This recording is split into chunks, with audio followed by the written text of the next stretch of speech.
l'actualité vue par un entrepreneur.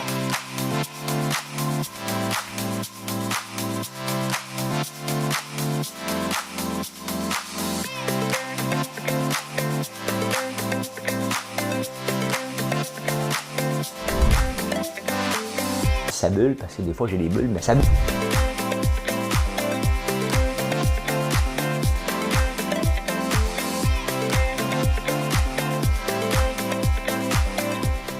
On va essayer de faire un spectacle.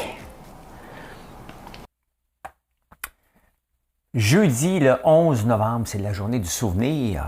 On a une petite pensée pour nos vétérans. Bienvenue en prenant votre café. Là, je me rends compte que j'ai pas fermé les lumières, puis ça va sciller dans ma... Et voilà. Ben, OK. Ben, c'est ça. Hein? C'est ça, le presque direct. Ben oui. Faut que je ferme les lumières. Ferme les lumières! On flash les lumières! Vous en souvenez-vous de ça? Hein? Et le Québec est champion du bio. Oui. On va parler de ça. C'est-tu bon ou c'est pas bon? Ben, les producteurs, je veux dire. Pas, je comprends.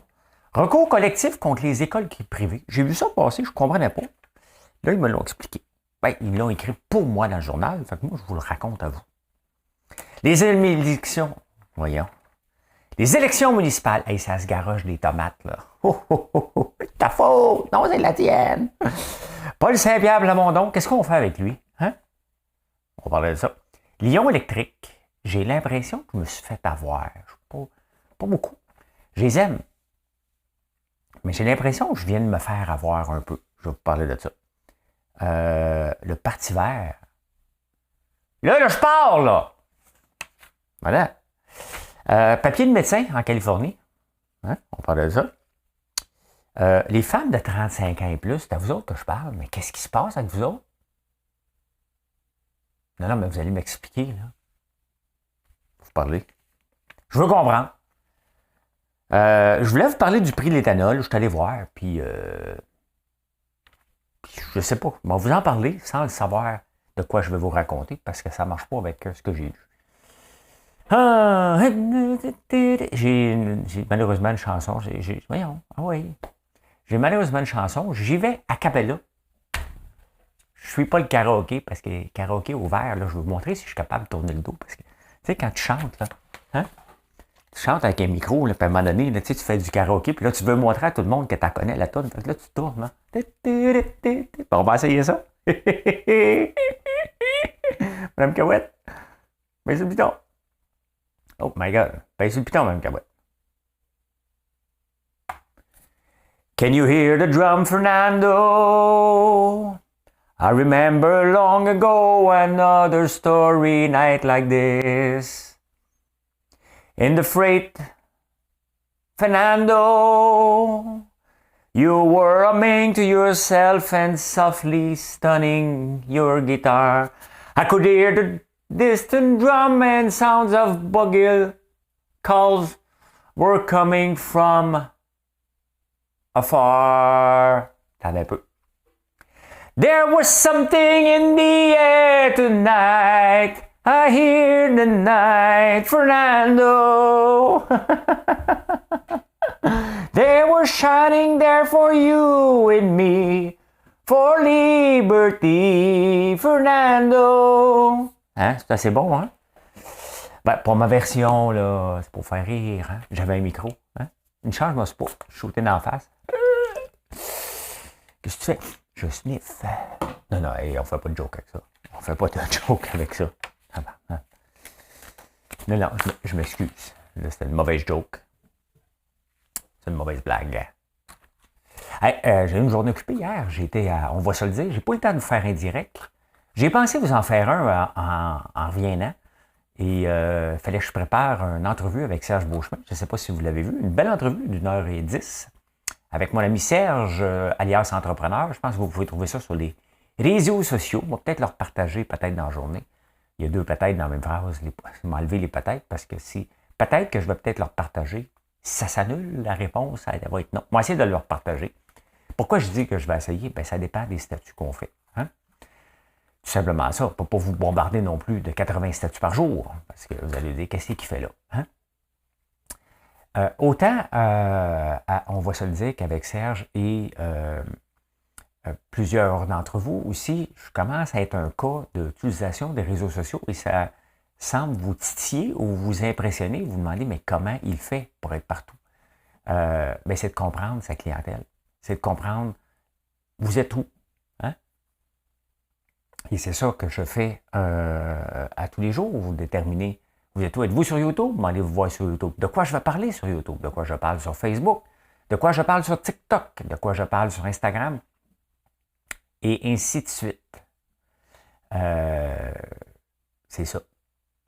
C'est ça qu'il faut comprendre. Et je ne viens pas sur les réseaux sociaux pour vous m'entendre parler. T'sais. Je viens sur les réseaux sociaux pour vous jaser. Il faut aimer jaser. T'sais, c'est ça le secret de la réussite de ces réseaux sociaux. Il faut que tu aimes ça, jaser avec les gens. Si je n'aimais pas ça, jaser avec les gens, je ne vous inviterais pas chez moi. Pas chez moi, à la boutique. Parce que si vous venez chez moi à la fin de semaine, sans me le dire, ça se peut que je vous aime un peu moins. Hein? C'est arrivé. C'est arrivé. Un samedi soir, quelqu'un est venu porter un cadeau à 7h30. Je l'aime beaucoup, là. J'aime tout le monde, mais pas dans ma cour à 7h30 un samedi soir. Mais c'est ça, il faut aimer jaser. Et pour vrai, pas faire semblant. Et je reviens à la base que mes réseaux sociaux, c'est mon magasin général. On jase de tout. Des fois, vous nous choisissez. Des fois, vous ne choisissez pas. Des fois, vous achetez mes produits. Des fois, vous ne les achetez pas. C'est pas grave. Hein? C'est une question de statistique, tout simplement. Et voilà, ça impressionne toujours le monde parce que je suis parti il y a 3 ans un peu détesté. Vous m'aimiez un petit peu, pas beaucoup. Hein? C'était difficile. C'était difficile de me faire aimer. J'étais un petit peu détestable. Je ne mettrai pas ça le dos sous vous autres. J'étais un petit peu détestable. Je cherchais le trouble un peu des fois. Mais des fois sans le savoir. Des fois sans le savoir. Fait que, ben voilà. Et hier, je vous ai sorti la petite boîte des allumettes parce qu'en allumant une bougie, j'avoue, j'ai oublié d'allumer ma bougie. Là, c'est ainsi, c'est quoi? Là, j'ai pas mon affaire pour couper, là, mais je vais couper à la mèche un peu. Hein? Ça, c'est du chalumeau à la mèche. Écoute, ça fait 1 an que c'est fait. C'était les premiers tests qu'on faisait dans le pot de vitre. Hey, profitez-en, hein? C'est la journée du souvenir. On a un café fait avec Steel Pot qui met en hommage. Je suis dans la boucane.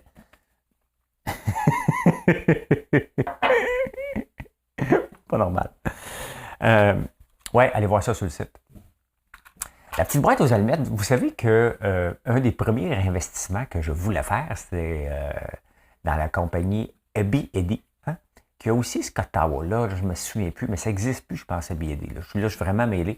Pourquoi je pense à ça? Parce que je travaillais au gouvernement fédéral. Puis j'avais appris à l'université que lorsque tu veux investir dans une entreprise, dans ce temps-là, quand on voulait investir à la bourse, c'était pas. On lisait la presse.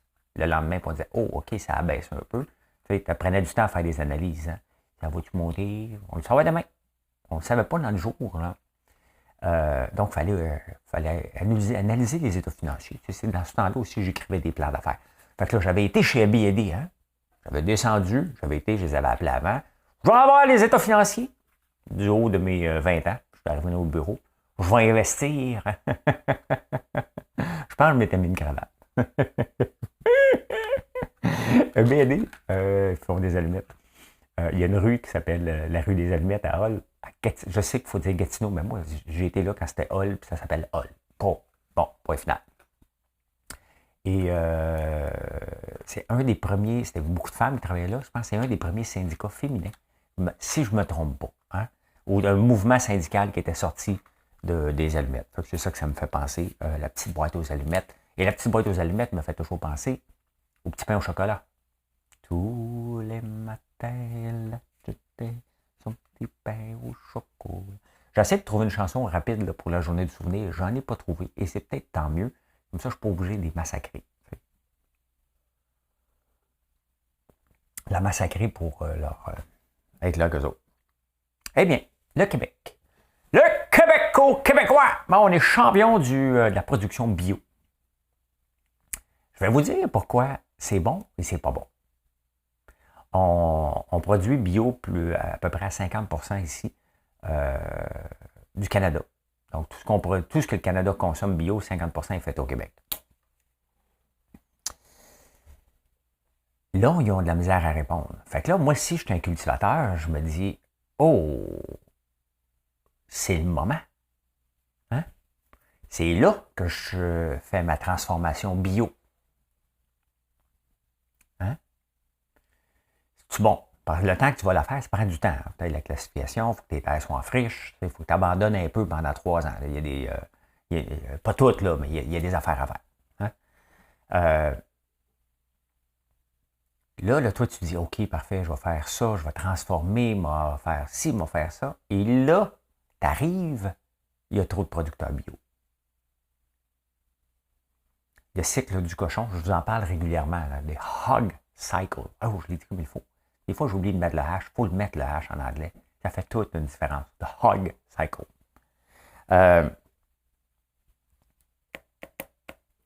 y a un danger. Garochez-vous pas là, à la course. Parce que en France, ils se sont garochés, ils ont pris. Et là, il y a trop de bio et les prix descendent. Et là, ils ne sont plus capables d'arriver.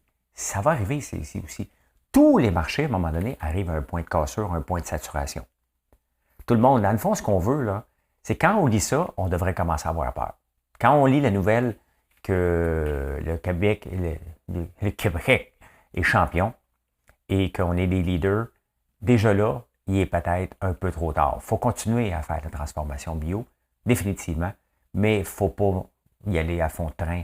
Il y a un moment donné que le marché va se rebalancer et les prix vont diminuer. Là, ton brocoli bio, tu peux le vendre 8 piastres, peut-être pas dans quelques temps. Vous savez que mon ail, moi j'ai des terres bio aussi, où ce qu'on plante l'ail, c'est certifié bio.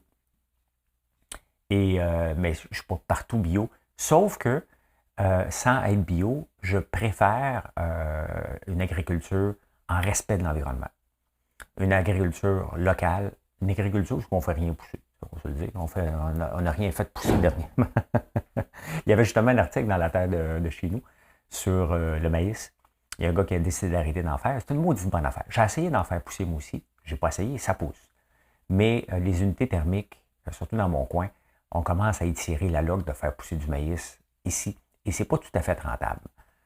C'est sûr que là, avec l'augmentation de l'éthanol, parce que l'éthanol est fait avec du maïs qu'on veut mettre de plus en plus dans les camions, dans les autos, bien, ça donne un prix élevé pour le maïs, mais il reste que c'est une industrie hyper subventionnée. Vous savez comment j'aime pas les subventions. Là, vous allez dire, ah, on t'arrête pas de parler que tu en veux une subvention pour tes petites canettes, hein? Ben oui, elle est disponible. Ça, c'est une différence. Parce que j'en produis en ce moment, je suis rentable, mais on les fait à la main. Et je ne pourrais pas en faire 1 million par année à la main. Hein? 1 million, 365 divisé par 1 million, ça m'en prend 3 000. 3 000 par jour, tous les jours. À la main. Mettre de l'azote à la main. Non. Ça prend une usine, ça prend une machine. Mais je suis rentable avant, je suis rentable après. Une subvention va me permettre d'en vendre plus et de déployer ça à travers le monde. Si je n'ai pas de subvention pour le maïs, je ne fais pas une scène. Je perds de l'argent. J'en perdais avant, j'en perds après. C'est ça la différence. À moins qu'on transforme quelque chose à la ferme. Vous allez me dire du popcorn, on ne peut pas, justement, parce que le maïs est trop petit ici pour le transformer en popcorn. Voilà.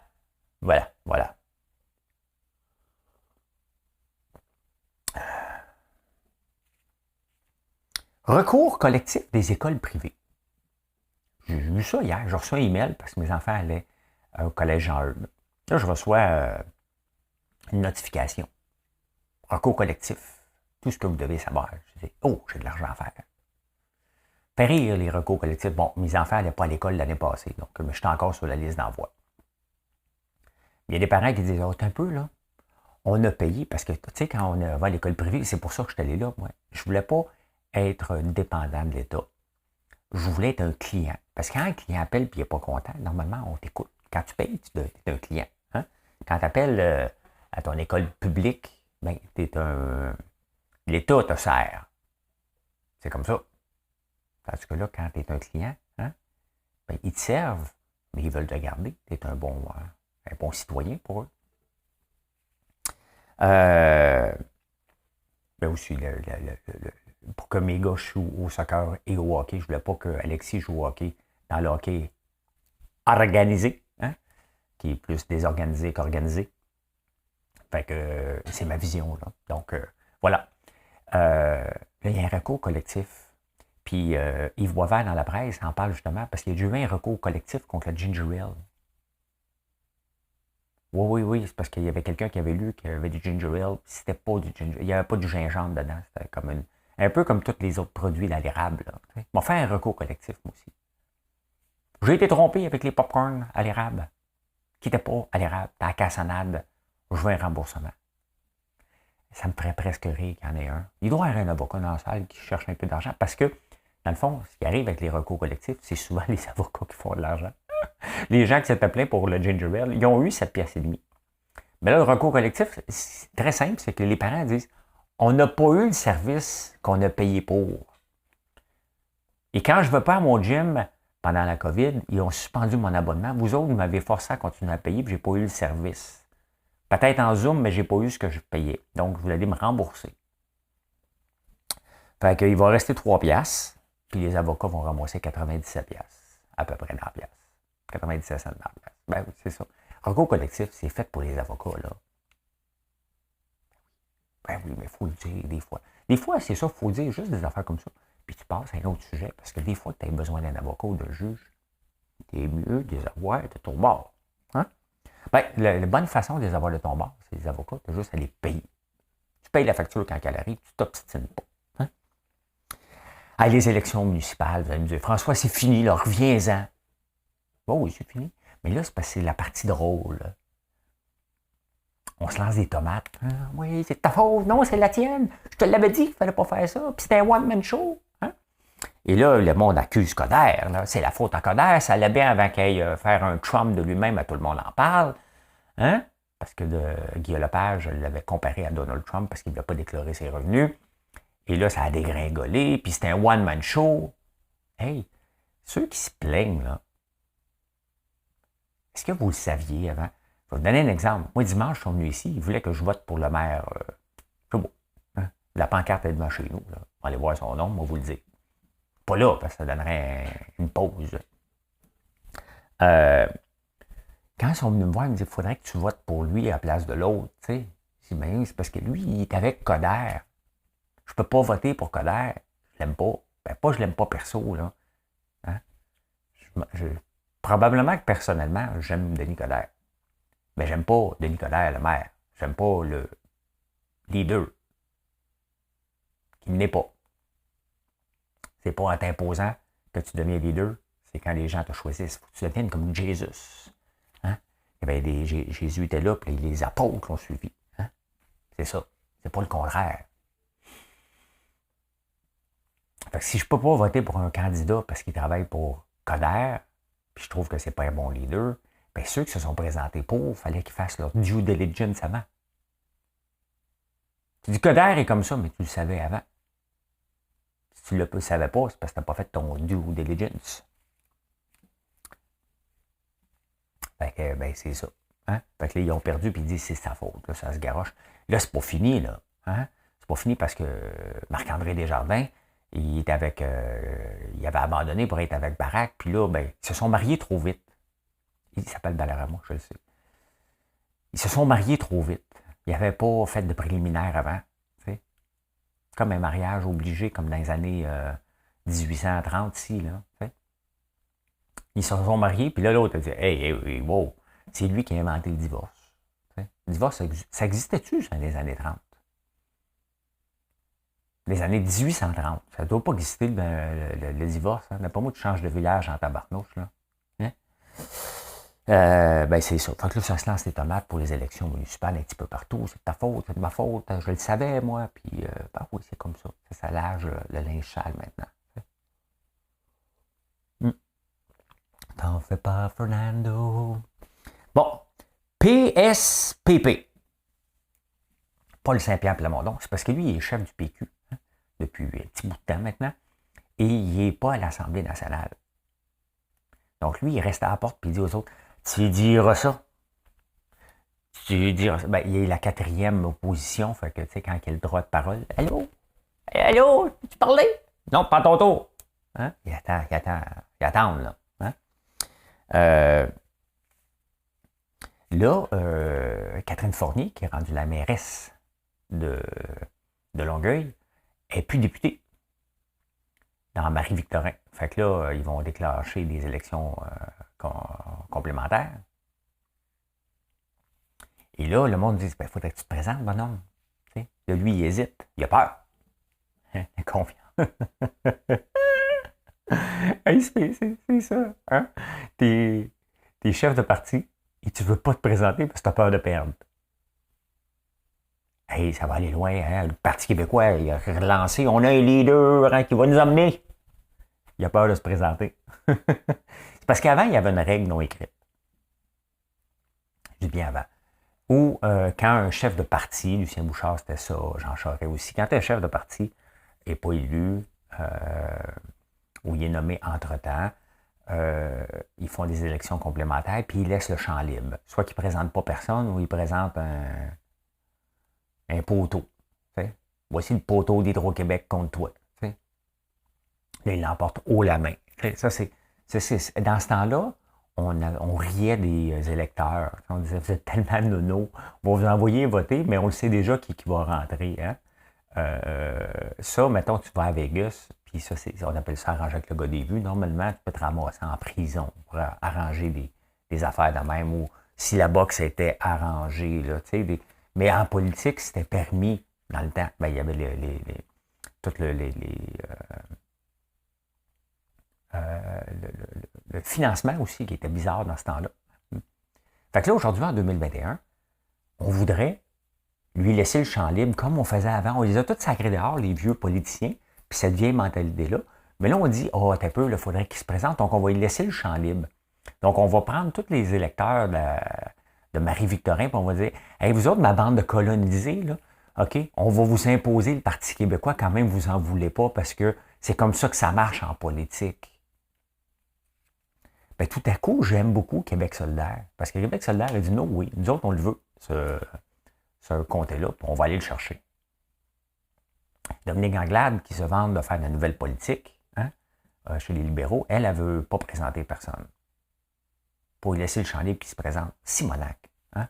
On les a tous sacrés dehors, les autres. Faites une élection complémentaire en bonne et due forme. Et les gens de Marie-Victorin vont décider, comme des grandes personnes, qui ils veulent avoir. C'est comme ça que ça devrait marcher. Hein? On a banni Petros du temple de renommée parce qu'il arrangeait un match de hockey, de baseball. Il votait sur ses matchs de baseball. On ne fera pas ça ici. Là. Hein? Présenter des candidats, arrêter de rire de nous. T'sais. S'il n'est pas capable de rentrer, bien, ça va être réglé pour le Parti québécois. Pourquoi attendre la souffrance? Si le monde ne le veut pas, peut-être que vous autres non plus, vous allez dire, ouais, peut-être que c'est pas le bon gars. Oui, mais pas pour changer. Ben oui, mais c'est ça. Dans la vie, quand tu nommes quelqu'un, c'est supposé être ton leader, ton sauveur. C'est ça, là. C'est ça. Ah, c'est sûr que tu avais le choix avec Jean-François Lisée, là, ou Bernard de Rome. Bernard. Comment il s'appelle? Bernard. Je n'ai plus de mémoire. Je fais un Joe Biden. Je vais être beau en tabarnouche, je suis à 80. Moi. Je vais faire une nouvelle, moi, juste lire. Lire sans donner d'opinion. Moi, je ne me souviens pas.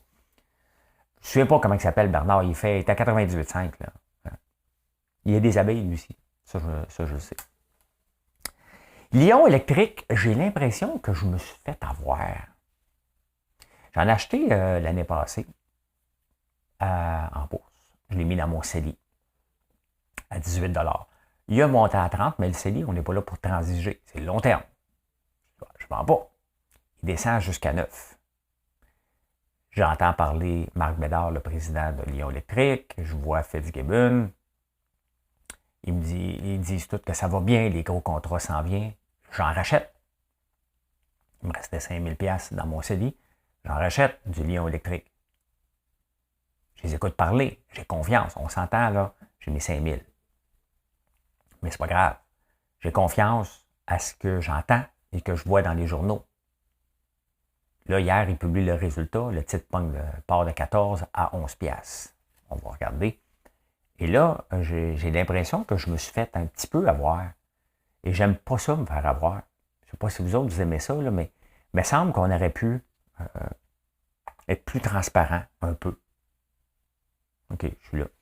On va m'amener ici, en bas. Regardez le graphique de 1 mois de Lyon.